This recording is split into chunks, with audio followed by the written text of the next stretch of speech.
Qui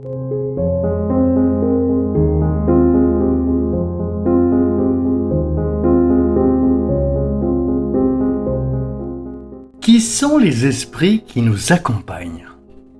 Ce programme a été enregistré à l'origine par Ricardo Melo de l'Institut Namasté le 24 avril 2020. Les audios sont préparés par des volontaires de la Pilule de l'Évangile. Notre équipe de collaborateurs a toujours besoin d'aide. Soyez vous aussi volontaires de notre cause. Rejoignez notre page sur Facebook, Pilule de l'Évangile. Bonjour mes chers amis, bonjour et encore bonjour. Commençons avec l'affection habituelle, une pilule de plus. Beaucoup de lumière et de paix pour vous, pour votre famille, pour votre cœur. Aujourd'hui, je voudrais vous parler d'un sujet très sérieux. Quel niveau de compagnie spirituelle avez-vous attiré dans votre vie? Quel niveau d'esprit vous côtoie et vous influence en ce moment? Ricardo, quel étrange sujet! Mais c'est sérieux. Nous savons qu'ici sur Terre, nous ne sommes pas seuls.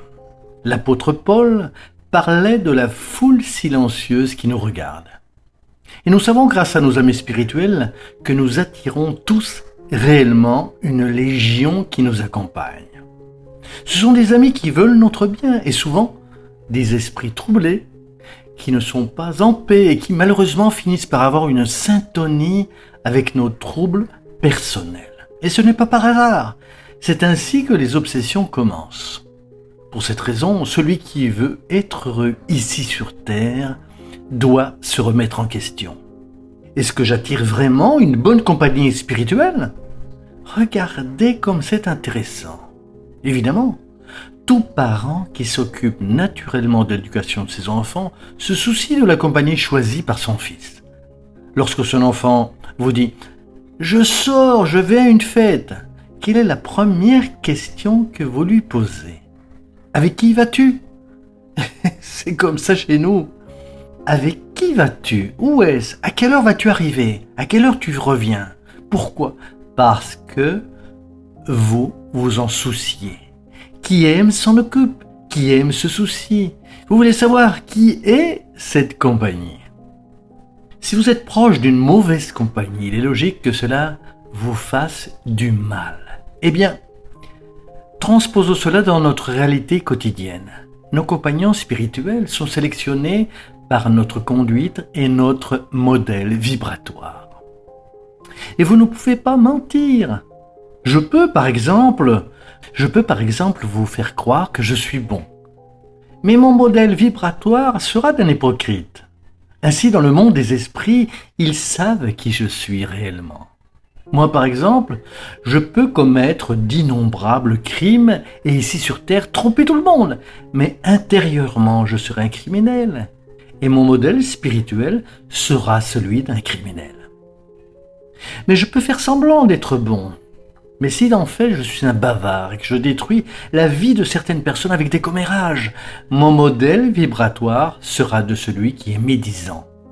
Mais alors, que se passe-t-il? Nous attirons une énorme quantité d'esprits sur notre chemin. Croyez-le ou non, en fonction de notre mode de vie et de ce que nous ressentons. Souvent, nous n'aimons pas y penser, mais c'est la réalité.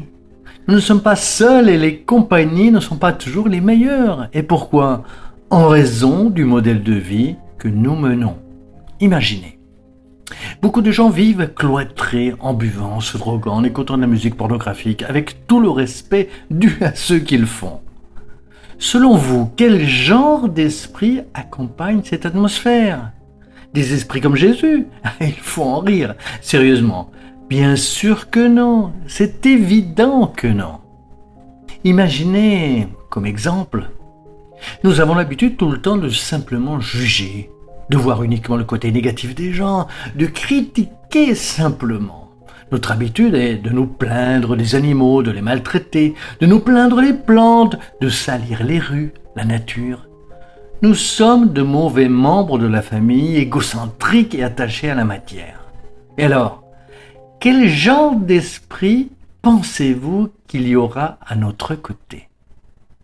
Les esprits merveilleux et généreux ne soutiendront pas ce type de conduite. Alors, la pilule d'aujourd'hui vous invite à réfléchir sur notre intimité, à vous plonger dans les profondeurs de votre être, au centre de votre âme et établir cette connexion avec Dieu de manière profonde et directe pour vous permettre de potentialiser vos vibrations. Remerciez Dieu pour les bonnes choses que vous avez et que vous n'avez pas d'ailleurs. Commencez par cela. Renforcez votre gratitude, renforcez votre gratitude envers votre ange gardien que nous avons oublié de remercier. Nous nous plaignons trop et ne remercions pas notre ange gardien. Nous avons déjà parlé de la façon dont vous vous connectez avec les esprits supérieurs. Comment vous les entendez? Et si nous ne nous débarrassons pas de l'idée du victimisme, dont nous sommes le souffre-douleur, nous ne trouverons pas le bonheur qui est à notre portée. Vous êtes victime de rien. Enlevez cette idée de votre tête. Dieu n'est pas injuste. Il n'y a pas de victime dans la vie. Nous sommes héritiers de nous-mêmes, comme l'enseigne si bien Johanna de Angelis. Heureux celui qui comprend sa réalité, qui change son modèle vibratoire, qui attire des compagnons spirituels beaucoup plus centrés et alignés sur une matière plus élevée de vivre, de ressentir, d'aimer, car naturellement, il ne se sentira jamais seul. Rappelez-vous, la prière est notre merveilleux moyen pour améliorer notre niveau vibratoire. Mais surtout, n'oubliez pas que la plus grande prière que nous faisons dans la vie est celle d'avoir une conduite droite dans le bien. Prier uniquement par la bouche est inutile. C'est comme le disait Mère Teresa, les mains qui travaillent sont plus sacrées que les lèvres qui ne font que prier. Que Dieu vous bénisse ainsi que toute votre famille, beaucoup de lumière et de paix, restez avec Dieu. Et vous le savez déjà, à bientôt mes amis, à très bientôt.